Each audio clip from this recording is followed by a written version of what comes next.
Masak nasi goreng sederhana ditungku darurat pipir imah, lanjut diriung sareng barudak, ngalas lesehan dina daun cau, rasa murah, suasana mewah. Wih nginep di Enesihana, lanjut abdi teh ka dieu ka pipir da saur si Aa teh cenah hayang emam cenah mamah. Da abdi teh nyaeta pancan meser gasna, urang lanjut we ka dieu ka pipir urang masak nasi goreng saur abdi teh. Saur si Aa teh nyantos atuh mamah hayu enggal-enggal urang emam atus lapar cenah. Da ari teh aya bapana mah masak teh teu hariwang teuing teu bangga teuing mata kan ieu teh can meser gas oge ahkeun we tenang we ieu mah. Tah samemeh masakna teh ku abdi diberesan heula ieu tungkuna teh disapukeun heula pantilas kamari masak tutut oge teu acan diberesan. Abeh rada bersih katingalina pamitos bersih mah enakeun kin teh masakna oge henteu kalalotor. Lanjut we ayeuna mah entos bersih tempatna seuneuna tos hurung urang lanjut ngumbah katelna tah ayeuna mah urang langsung we neuktekan bawangna. Katelna urang langsung tagogkeun ning tusihana tos ngalebetkeun uyah kana katel atuh langsung ku abdi teh diawaskeun. Sok resep lamun masak dina hawu teh babari asak tapi sok nyaah seuneuna pami seuneuna ageung keneh tapi masakna entos beres. Ngan pedah anu matak malesna mah engkin kedah nyuci katelna sok mararehong ka mana-mana. Teu lami ning tuh endogna tos lebet sanguna tos asuk tinggal dikurah kareh telus we dibumbuan uyah sareng masako. Kieu we ngadamel nasi goreng ge sederhana pami murang kalih mah resepna di kecapan tapi nyaah pami aya sisa teh da abdi masuk alim aya kecapan teh. Jadi engkin teh pami aya sisa teh sok nyaah we kabuang teu ka emam. Tah ieu abdi nuju ngagoreng endogna kanggo tambahan laukna terus ngagoreng weh asin. Alhamdulillah teu lami ge asak pasakanana ning tuh barudak teh keur aranteng hareureuy biasana masuk pahereng-hereng wae ieu teh. Lanjut we ayeuna mah urang beres-bereskeun kana karpet tah ieu abdi bade nyambel heula nyambel tomat biasa. Sementara barudak mah ning tuh anteng naringalikeun nuju nungguan hoyong emam cenah. Ngan nyaeta saur abdi teh mending urang dina daunnya beh enakeun jiga ngaliwat saur si Aa teh nya mamah kumaha mamah we cenah. Tah langsung we diamparkeun si sangu goreng teh ku abdi emam mah teh jeung nanaon tibang sareng endog sareng asin sareng sambel we. Sementara ieu abdi nyana keula cai kalebet dan nyaeta sok seuseut pamih teu sareng cai mah.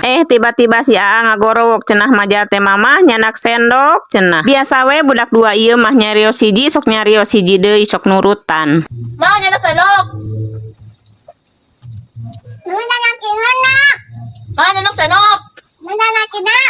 Sok tenang hate teh lamun ningali barudak dua ieu anteng teh da nyaeta seseringna masuk pahereng-hereng seuwih-heureuyan ieu teh. Teu aya nu ngelehan nek nu alit nek nu ageung sok we hayu pahereng-hereng tapi ayeuna mah alhamdulillah aranteng ning tuh aremam. Bari jeung pasakana sederhana tapi ningali barudak aremamna segut kos kieu mah jadi mewah we ieu mah. Anu ngajadikeun mewah teh ngariung jeung barudak najan saayana tapi tetep segut aremamna dibarengan ku canda tawa. Hayu pamiarsa urang aremam ngariung. Telurnya mau nggak?